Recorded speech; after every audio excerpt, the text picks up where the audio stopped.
We're starting off with a couple of breaking stories tonight. A Bexar County inmate has died. The sheriff's office sharing that information with us in the last half hour.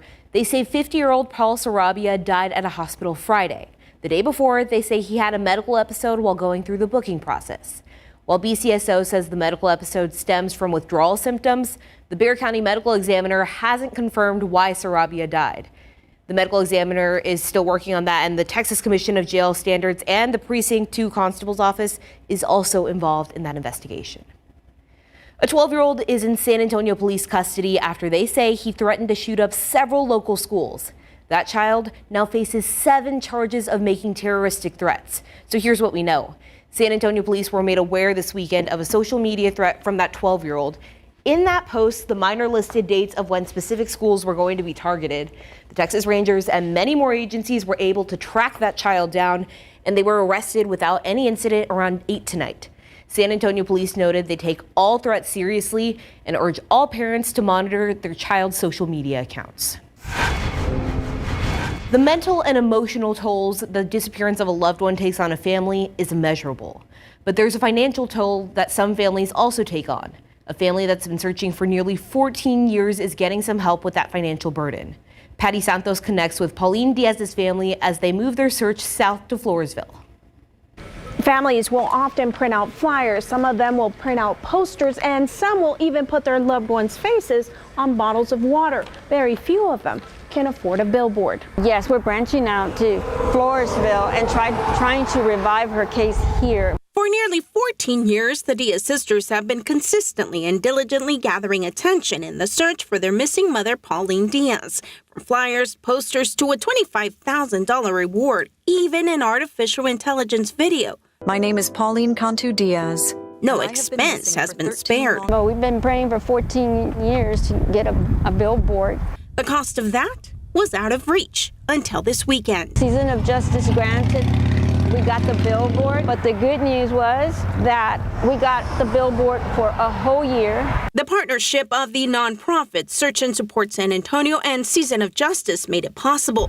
The billboard strategically placed along Highway 181 in Floresville. Said, you know what, we would like one in Floresville because her truck was found actually right here in this area. This kind of community support was non-existent in 2010 when their mother disappeared. The answers are priceless, but how much money would you say your family has put into making flyers and making shirts and getting the word out? Out of our pockets, about $200,000. They're now a big part of the local alliance of families of missing people. We pray that we give them hope, not to quit, not to give up. Search and Support San Antonio has about a dozen families that they're working with to put their loved ones' faces on water bottles just like this one. You can find out more about their efforts on our website. Patty Santos, KSAT 12 News. I'm praying that family sees some answers. All right, in the meantime, let's head outside with live cam this Sunday night.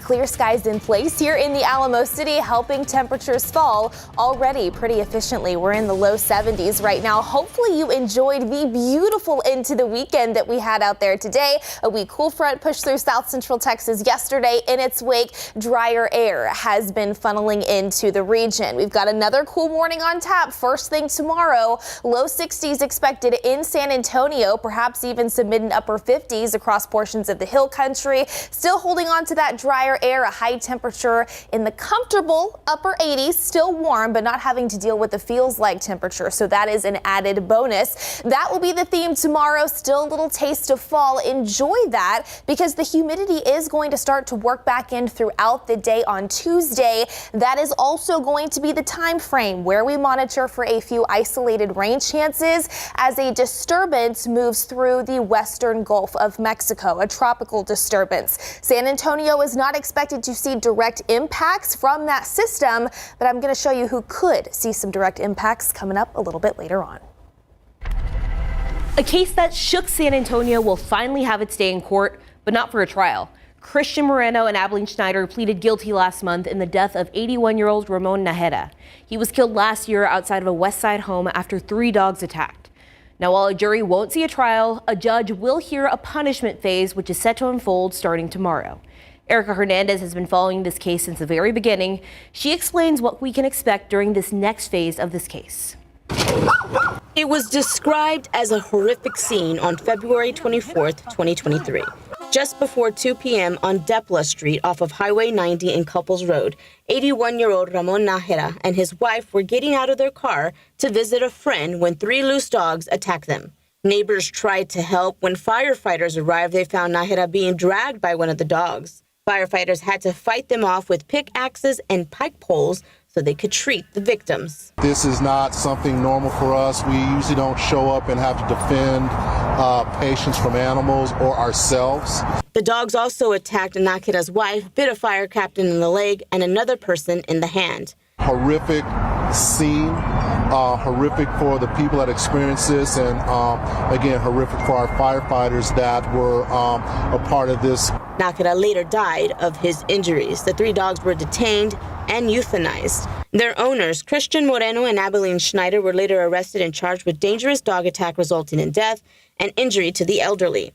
The fallout from this tragedy continued in the days after, as Animal Care Services said the 3 dogs had previously been impounded by the shelter for another attack, and that the animal shelter had received calls over the last 2 years from neighbors regarding the dogs. It was also revealed that San Antonio police had been called to Moreno and Schneider's home more than 100 times in 2 years for different types of disturbances. As the case went through the criminal justice system, after the 2 were indicted, the defense shifted blame to ACS. In a hearing in February, the defense filed a motion to have charges dismissed because the dogs had a history of aggression. These 2 killing machines had a history. They just weren't convinced enough that they were going to begin the process of determining through a hearing that they were determined officially, I guess, dangerous. And that is the problem here. The hearing revealed that the dogs had twice been investigated, once in 2021 and again just a month before the deadly attack after they bit someone in the knee and shoulder. ACS explained the bite was considered moderate and legally they had to return the dogs to their owners after 10 days. That same hearing resumed in April and Schneider took the stand to explain that ACS had the dogs spayed and neutered and only required to pay a $200 fee to get them out and gave no further instruction. I asked every person I spoke to that day, what else do I need to do? And they didn't tell me nothing. Judge Velia Mesa ruled on the motion in August and denied it, which meant the case would be heading to trial. But the week a jury was to be picked, the couple unexpectedly pleaded guilty. So what's next? The punishment phase begins September 9th, and just like a trial, each side will put up witnesses. Judge Mesa will be the one to decide punishment. Some of those witnesses we can probably expect: Nájera's wife Juanita, first responders, eyewitnesses, and ACS employees. KSAT will be live streaming the punishment phase on all our platforms. Testimony is expected to last all week, and then sentencing will then take place on September 20th. The defendants are asking for probation, but the state is asking for 20 years in prison. Erica Hernandez, KSAT 12 News. A Texas inmate who escaped from a prison in Huntsville earlier today is now back behind bars. This is Jesus Villarreal. The 39-year-old was arrested in Calallen, a town near Corpus Christi. That's more than 250 miles away from Huntsville. Villarreal has been serving a 63-year prison sentence for aggravated robbery and assault charges. He'll now be charged with multiple escape charges. It's still unclear how Villarreal was able to escape. And a man is dead after police say a shooting erupted over an argument over some unruly animals. This happened around 11 last night on Balboa near Castroville Road. SAPD says the victim was shot and died at the scene. Police say the other man, a 71-year-old, got shot in his back and was taken to a nearby hospital. Police have not yet determined who started the shooting. Police are looking for the man they believe shot into 9 cars on a Kentucky interstate. 5 people were seriously injured, and that interstate was shut down for hours. As Rob Kirkpatrick explains, police are warning neighbors to stay inside as they search for that suspect. Police in Kentucky are searching for a suspect they say shot into 9 cars on Interstate 75 south of Lexington on Saturday. 5 people were seriously injured, but the Laurel County Sheriff's Department said all victims are in stable condition. All of a sudden, we just heard this deafening loud sound, and it sounded like a rock went through my back window, and our ears were ringing, and we just looked at each other and we were like, was that a gunshot? The shooting occurred Saturday afternoon near London, Kentucky, a rural town south of Lexington. I-75 was shut down for hours, and a manhunt is underway for the suspected shooter. Police say this man, 32-year-old Joseph A. Couch, is the main suspect and urge the community to remain vigilant.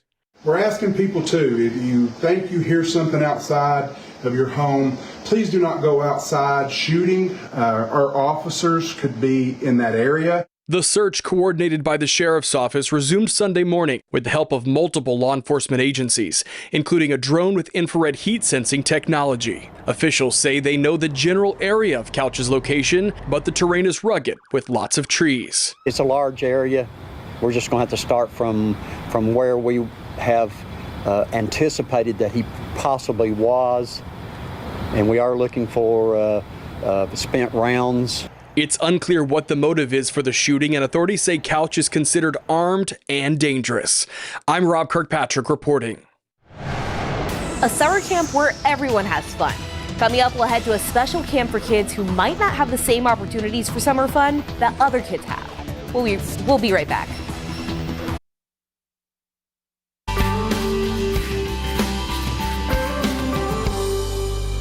We're gearing up for this year's Head for the Cure 5K. It'll be on September 28th at Providence Catholic School. You can register right now by pulling out your phone and scanning that QR code on your screen. It'll take you directly to the website to register. Proceeds from the Head for the Cure go to brain cancer research. For more information, just visit ksatcommunity.com. Nearly 24 kids with disabilities got to spend their weekend at a summer camp designed just for them. Our Devin Karp shows us how flying through the sky can mean the world to some kids. You just keep walking normal. 13-year-old Rado Anev says nothing has ever held him back. You can go over your shoulders. Okay. Whether it's learning a new language Right here. or taking his first ride on a zip line he'll never forget.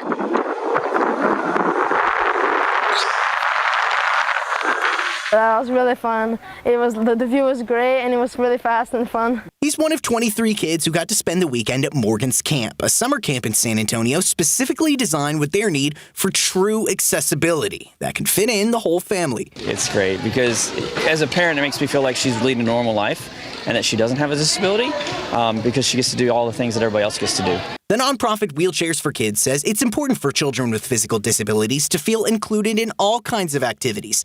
That's why they're here rock climbing, horse riding, obstacle course navigating, and zip lining all over camp. I like to do exciting stuff and maybe scary stuff too, but it's fun. They are all making friends. They're in cabins with kids of similar age. They're all just getting to have that summer camp feeling that everybody is looking for. Through all the fun, Rado and other kids here are finding a community. So we'll continue those relationships and support each other, and it's one big community. Learning lessons from new people. It's interesting because I get to see how other kids like me live and how they handle stuff. It's interesting to know how they deal with life, I guess you could say. And crossing a few new things off their bucket list. For me, this is my first time doing stuff like this because most stuff aren't accessible like that. So it's really good to be able to do stuff that I always wish I've done. I'm Devin Karp, KSAT 12 News. What a cool experience, and it was definitely the perfect day to do that. It was nice and cool today. Oh, it was such a nice end to the weekend today. We had drier air, low humidity. It was a cool start as well. We had temperatures fall into the low 60s across parts of the area, even a few mid and upper 50s across the hill country. Take a look at these low temperatures from around the 6 to 7 a.m. hour earlier this morning. 66 degrees was our official low here in San Antonio, 65 in New Braunfels, 58 was where that low temperature bottomed out in Kerrville. By the way, here in town, that makes it the coolest morning that we've seen since May 31st. That was 100 days ago. So it was a nice change of pace. Also a good morning to sip your coffee out on the front porch. Hopefully you were able to take advantage of some of that drier air. High temperatures were still in the mid to upper 80s, but it was pretty comfortable out there earlier this afternoon with a little bit of a breeze. Those winds have started to calm down. We still have clear skies skies in place here in San Antonio, 73 degrees, the current temperature this 10 p.m. hour. Now, those clear skies will continue through the overnight, and when you combine that with the low humidity as well as those calming winds, temperatures are once again expected to fall pretty efficiently as we sleep. Low 60s expected around Bexar County by wake-up time tomorrow, and by the time the kiddos are headed off to the bus stop, 62 over in Converse, mid and upper 50s as you get into the higher elevations of the hill country, 59 tomorrow morning in Canyon Lake, 55 possible in Comfort, 59 as well out west in Hondo. Like today, once we see the sun come up, we are going to see plenty of it for our Monday. 80 degrees, the forecast temperature for any lunchtime plans at noon, 85 by 2 o'clock in the afternoon. We've got a forecast high pointed right around 88, winds sustained out of the northeast at about 5 to 15 miles per hour. A few gusts upwards of 20 can't completely be ruled out, but it will not be as gusty as what we've seen over the past couple of days. I think most of us climb into the mid to upper 80s, slightly below average for this time of year, approaching that 90-degree mark, especially along and south of the Highway 90 corridor tomorrow afternoon. But with the drier air in place, 88 degrees is going to feel like 88 degrees. We will not have to deal with much of a heat index value, which actually means it could even feel a few degrees cooler out there in the shade. So that is nice to see. I think into Tuesday morning, still somewhat of a cool start to the day, mid 60s by 7 a.m. But by the end of the day on Tuesday, we're going to start to see those winds shift back in from the southeast, opening the door for more Gulf moisture to work back in. Where you're really going to notice more of that muggy feel is once again by wake up time on Wednesday. And that is also going to be the time frame where we monitor for a few isolated rain chances to return to the forecast. This is also as we monitor an area of low pressure right now in the southwestern Gulf of Mexico that is expected to work its way northward and even strengthen into a tropical storm by this time tomorrow. This is potential tropical cyclone 6. That term is given to systems by the National Hurricane Center that haven't developed into a tropical storm just yet, but they are expected to pretty soon. It is organizing as of the 10 p.m. update in from the National Hurricane Center, but it doesn't have that defined center of circulation needed to officially become Tropical Storm Francine. But you can see here it is expected to work its way farther up to the north. As of right now, the latest forecast track keeps the center of this system off of the Texas Gulf coastline. So the biggest thing you need to know, as of right now, direct impacts are not expected here in San Antonio for a good chunk of south central Texas. Really just rain along the Gulf Coast. Direct impacts, though, could be found across the upper Texas coastline and even into Louisiana by the middle of the upcoming week. Right now, it is looking like this storm could potentially even strengthen into a Category 1 hurricane before making landfall near the Texas-Louisiana border. But of course, it is still early, so we'll continue to keep you posted as we get more updates in over the next couple of days. No cause for big concern for us here in town. Again, isolated rain chances in the forecast Tuesday and Wednesday. Then we dry things out and warm things up by the middle to later portions of the week. By the way, Daniela, yes, it was breezy today. We're going to take a look at those peak wind gusts across the area coming up in the next half hour. All right, so stick around for that, and stick around because after the break, Larry Ramirez is going to have a preview of Instant Replay. The Houston Texans opened the season with a thrilling win, and Dallas Cowboys quarterback Dak Prescott got his monster payday. For a preview of what's on Instant Replay tonight, let's go to Cleveland, Ohio, where Larry Ramirez is standing by. And Larry, you look a little cold. Nah, it's not that bad, Daniela, I promise you. So Dak is smiling because he got paid big money today, and then he led the Dallas Cowboys to a road victory. Coming up tonight on Instant Replay. Larry, why did you put your fans through this? Because they were stressed about this. I think that it's for our fans that I wanted to put them through it. I'm talking about making him the highest paid player in the history of the NFL. Jerry knows drama. After Dak got his pay raise, the Cowboys marched all over the Browns here in Cleveland. We'll show you how they did it as Dallas returns home victorious and prepares for their home opener. Still trusting and believing us. We was out there being physical. We was running downhill, sideways, downhill, doing whatever we need to do to, crease them and make the most of the runs. The Texans and Colts went right down to the wire. The Colts season ended last year with a loss to the Texans. Now they start their season the same way. We'll show you how the Texans running game cannot be ignored this season. I'm definitely special. I'm here now, so I knew that, they said they never beat UTSA. So obviously this was huge for us. I'd be really scared if my locker room had fallen apart already, but I didn't see any signs of that at all. The Roadrunners and Bobcats played in front of a sellout crowd in San Marcos. KSAT 12 Sports was there. We'll show you how the Bobcats came out ready and what's next for both teams. And hey, you can start voting on tonight's poll question. How do you feel about Dak's new deal with the Cowboys? Overpaid, underpaid, or was the deal just right? Vote now. We'll have the results later on during instant replay, as well as reaction to the new deal from Dak that was made today prior to kickoff. But okay, I'm going to step out of the way of the camera here and show you what's going on. Workers are putting down a hard floor because this coming Friday, Billy Joel and Rod Stewart will be in concert here, entertaining a lot of fans. That is awesome. Hey, instant replay starts right after the Nightbeat. Back to you, Daniela. Talk to you soon. Well, preparing to face off for the first time, Vice President Kamala Harris and former President Donald Trump have just 2 days until they take the stage right here on ABC. What each candidate has on their agenda before the big day. I'm Dylan Collier on the Nightbeat. Nearly 4 years after a San Antonio man was wrongfully accused in a hit and run, his legal issues continue to mount.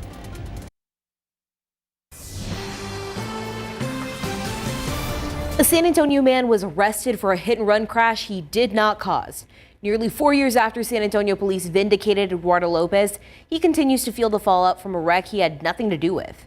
KSAT investigates. Dylan Collier examines the latest obstacles standing between Lopez and clearing his name. Resting at home on his day off from work, Eduardo Lopez's life changed forever on December 8, 2020, after a pair of San Antonio police officers showed up at his home and informed him, "Well, you have a warrant for your arrest." Lopez had been blamed for driving through a Northwest Side intersection days earlier in a black Ford truck, and after causing a major crash, running from the wreckage. One problem, Lopez didn't own a black truck, and he was not there. After Lopez was booked into jail on the 2 felony warrants and was forced to use his own savings to bond himself out, SAPD officials discovered their error and tried to make amends. Chief William McManus delivered Lopez a $700 check and wrote a personal letter of apology. They simply got the wrong guy and they admitted it. But the mea culpa from SAPD was not the end of issues for Lopez. In many ways, it marked just the beginning. In late 2022, a Dallas area attorney representing an auto insurance company filed suit against Lopez over the crash in a Bexar County Justice of the Peace Court, and in the spring of 2023, secured a default judgment of over $10,000. Attorney Cass Karamidas telling Lopez in a letter a month later that the matter will not go away by ignoring it, and claiming if he didn't pay, the attorney would have his driver's license suspended, despite Lopez repeatedly telling him he had filed suit against the wrong man. And this guy, Karamidas, he just doesn't budge. He wanted either the money or my license. Law enforcement officials confirmed to KSAT Lopez's license was subsequently suspended in January. There's more. This summer, after Lopez applied for a temporary security clearance to watch his son graduate from Air Force basic training at Joint Base San Antonio Lackland, he was denied. The 2 felony charges still showed up on his criminal record. Lopez was forced to go to the police department and asked the chief's office to intervene. I told him, I don't know what's going on still, but if I have to, I'll jump the gate to see my son graduate. SAPD Assistant Chief of Staff Captain Michelle Ramos was able to secure Lopez a 2-day pass to get on base, and he was able to celebrate the momentous occasion with his son. And I saw him graduate without jumping the gate. In July, after SAPD reached out to Karamidas on behalf of Lopez, the attorney responded, quote, "I do not believe the debtor is your client. I suggest that you tell the debtor to either pay the judgment or go hire an attorney." But after KSAT Investigates reached out to Karamidas, he had an apparent change of heart and filed paperwork August 29th, 16 months after securing the judgment, releasing Lopez from it and the driver's license suspension. For KSAT Investigates, I'm Dylan Collier. Now, Karamidas did not respond to multiple emails sent to him or calls to his law firm. Lopez says a San Antonio police detective told him a man with the same name caused that 2020 crash, but took off to Mexico before he could be formally charged. Lopez is in the process of getting the 2 criminal charges expunged from his record. All right, switching gears now and heading back outside with live cam. A very nice night across the San Antonio area thanks to that lower humidity in place again. It was a cooler than average day from start to finish as we take a look at the almanac data for today. 66 degrees, our official morning low, the coolest morning in San Antonio since late May. 86 was our high temperature, well below the average of 92. The record for today, 104, that was set back just last year. We were nowhere near that number. It was 88 in Gonzales, 87 in Pleasanton. Del Rio still managed to hit the low 90s, checking in at 93 earlier today. Now again, as of right now, thanks to the clear skies in place, that lower humidity and winds that are starting to subside, those temperatures are already starting to fall at 64 degrees right now in Kerrville, a comfortable 68 in Rock Springs, and 67 over in Hondo. Another cool morning expected tomorrow before we start to see some humidity work back in. We'll have those details coming up in just a few. Daniela. All right, there are just 2 days until the first and possibly only presidential debate between Vice President Kamala Harris and former President Donald Trump. Neither candidate is on the campaign trail today, but former President Trump held a rally in the battleground state of Wisconsin on Saturday, while the vice president took a break from debate prep to visit a small business in Pittsburgh. Here's ABC's Em Nguyen with the details from Washington. Vice President Kamala Harris spending the weekend with her closest advisors at a hotel in Pittsburgh, prepping for this Tuesday's face-off with former President Donald Trump. At a rally Saturday in Mosinee, Wisconsin, Donald Trump seeming to lower expectations. You know, if I destroy her in the debate, they'll say, Trump suffered a humiliating defeat tonight. The former president continuing to focus on immigration, saying if he doesn't win, states like Colorado will be, quote, taken over. And we may have no country left. It may be our last election. Republican governor of Arkansas, Sarah Huckabee Sanders, saying the former president is ready. He prepares every single day. Not only, I think the biggest way that he does that is by traveling around the country and actually talking to voters. He takes questions from the press on a regular basis. So I think every day is debate prep for Donald Trump. While the governor remains a strong supporter for Trump, other prominent Republicans are throwing their support behind Harris. On Friday, former Vice President Dick Cheney said he will be crossing party lines to vote for Harris, calling Trump a threat to our public. His daughter, former Republican Congresswoman from Wyoming, Liz Cheney, has also endorsed Harris and spoke exclusively with ABC's Jonathan Karl today. Somebody who was willing to use violence in order to attempt to seize power, to stay in power. We have to do everything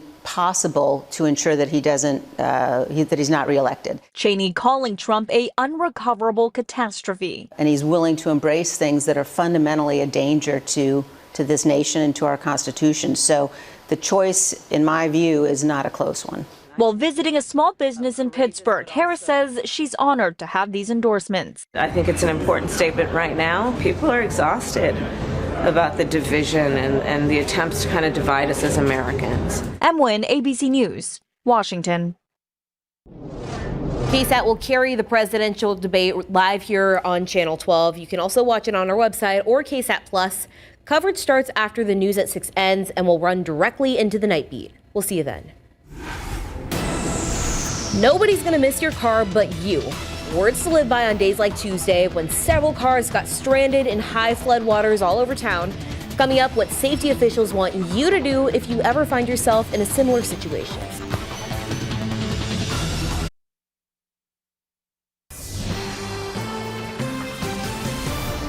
San Antonio fire crews responded to 20 high water rescue calls Tuesday after parts of Bexar County saw flash flooding. We even had one viewer send us this video while he was stuck in his SUV as water rose up to his windows. Sarah Costa spoke to the San Antonio Fire Department about what you can do if you ever find yourself in a situation like this. Water up to your windows in an SUV. It's a situation one KSAT viewer found himself in yesterday morning near the McNay Museum during a flash flooding incident. He wasn't alone. Several vehicles stranded even on San Antonio highways during flash flooding after some areas of our viewing area received more than 6.5 inches of rain. The San Antonio Fire Department says they responded to 20 high rescue calls. Fortunately, no one was seriously hurt, and most were able to get to safety before the crews even arrived. Joe Arrington with the San Antonio Fire Department says the key is not to get into those situations in the first place, because you are putting your life in danger and the crews rescuing you. First and foremost, don't drive through high water. If it looks questionable, it is. Turn around, don't drown. You know, we hammer that message all the time, but there's nothing more important than that message. However, with the flash flooding happening in flood-prone areas yesterday, it can happen. If you find yourself in your car in high water, the first thing you want to do is get out immediately. If you can open your doors, do so and get to safety. If you can't open your doors, roll down your windows and get to higher ground. Worst case scenario, open your windows and climb on top of your car. We always encourage you to roll your windows down and get on top of your car. That makes you on a higher point, obviously, and we can see you easier and know that we need to come and get you out of that situation. Call 911 last. He says in those situations, get to safety first, then call. And most importantly, save yourself, not your car. If your car gets flooded, it's most likely going to be irreparable damage. It's going to be totaled. But the key is get out of there, get yourself to safety. You are the one that your loved ones are going to miss the most. Nobody's going to miss your car but you. Sarah Costa, KSAT 12 News.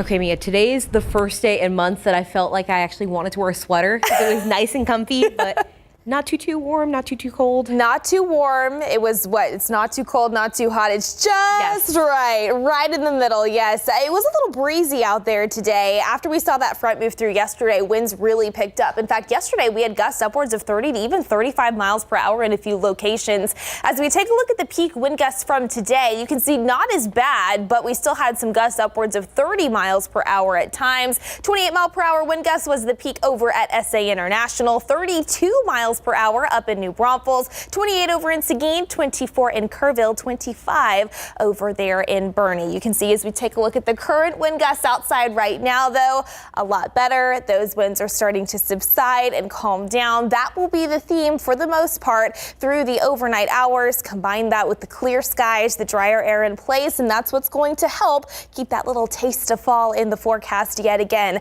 by wake up time tomorrow. Low 60s expected here in San Antonio, some mid to upper 50s across portions of the hill country. That drier air continuing throughout the day. Still starting off our Tuesday with low humidity, but it will return by the end of the day and even more so into the middle of the upcoming work week. And that is also when we will be monitoring for some isolated rain chances. And again, that disturbance that's currently in the southwestern Gulf of Mexico that is expected to develop into a tropical storm over the next 24 hours. But again, the center of that system staying well east of San Antonio. As of right now, direct impacts are not expected. But speaking of that drier air, let's talk dew points in the 40s and even low 50s across the region. For context, this time yesterday, dew points were in the mid 50s. On Friday, they were in the 60s. So it just goes to show that we have that more comfortable feel in place, and that will still be the theme first thing tomorrow morning by 7 a.m. Even more so into the afternoon. We'll kickstart our Tuesday for the most part on the drier side and comfortable, still leading to another cool morning in the mid 60s first thing Tuesday. But then by Tuesday evening, we'll start to see those winds shift back in from the east southeast, and that just opens the door for more of that Gulf moisture to once again move back in. So low temperatures will start to come up closer to the average for this time of year, back in the 70s by Wednesday morning with a little bit more of that humid feel. But not tomorrow. 63 degrees the forecast low in San Antonio again for places like Kerrville, Fredericksburg, Junction, and even Rock Springs. We could see those lows once again bottom out in the mid to upper 50s to kickstart the day. So if you are planning on being out and about first thing tomorrow, especially up in the hill country, you may even want the long sleeve for an hour or two, but you are not going to need it into the afternoon. Another beauty of a day is in store. 78 degrees by 11 a.m., 83 by 1 p.m. with mostly sunny skies. Again, there's that high temperature right around 88 here in town.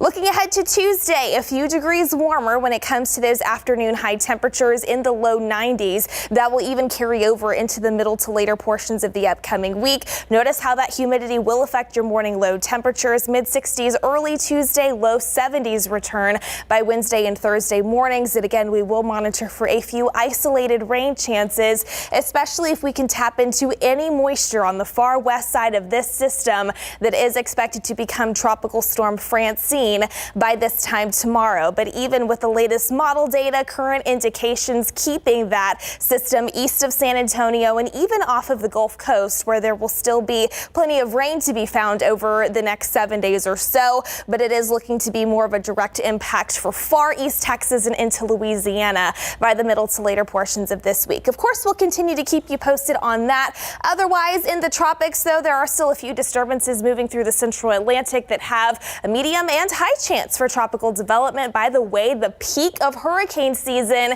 is on Tuesday, climatologically speaking. So it makes sense that we're starting to see a little bit more of that activity ramp up. But again, no huge cause for concern here in San Antonio. Other than that, temperatures are back in the low to mid 90s into next weekend, Daniela. Which is so nice to say. Hey, it's tomorrow morning is once again going to be fantastic. I think a lot of us are looking forward to it. And that lack of humidity? Lack of humidity is the icing on the cake. Yes. All right. Well, a sequel to a 1988 movie took the top spot at the box office in its debut weekend. The top 5 films in theaters next on the Nightbeat.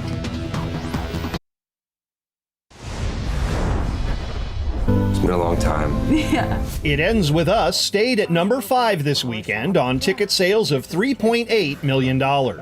Alien Romulus dropped from 2nd to 4th place with $3.9 million, while the Reagan biopic rose 1 spot to 3rd place with $5.2 million.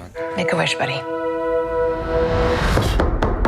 The summer's superhero smash Deadpool and Wolverine fell out of the top spot for the 2nd time. After retaking number 1 from Alien Romulus 2 weeks ago, the R-rated Marvel movie relinquished the top spot again while adding $7.2 million to its just north of $614 million domestic box office total. Beetlejuice! The ghost with the most made the most of his opening weekend. Beetlejuice launched in 1st place with an estimated $110 million. The original movie opened in 1988 to the tune of $8 million, finishing with a worldwide gross of $73.7 million. Those numbers being unadjusted for inflation. In Hollywood, I'm Rick Damigella. Contract talks were the focal point of the Dallas Cowboys offseason. Now those concerns seem to be taken care of. Mary Rominger joins us in studio for a preview of what's to come on Instant Replay. And Mary, Dak Prescott is going to be sleeping good tonight. Oh, yeah. Dak won on and off the field today, making $60 million a year. But now the QB wants those contract talks to end. To finish these questions, and I hope after the day we're done talking about it in my pockets, I guess you can say, and can just move forward and focus on this team and the success that we plan to have and what we're working toward. Dak Prescott got his historic deal done before kickoff today in Cleveland. Larry Ramirez was there for the Cowboys and Browns. He'll break down the game for you. We also have the Texans win over their rivals and the best highlights from around the NFL today.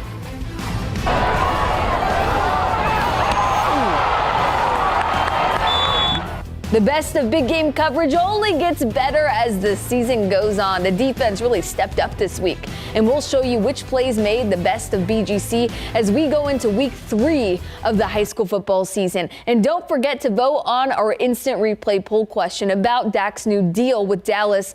And the College Corner has UT A&M and the Texas State Bobcats and the UTSA Roadrunners. Instant Replay starts right after the break. A lot of people have thoughts about Dak Prescott's new salary. Yes. All right. We'll be right back.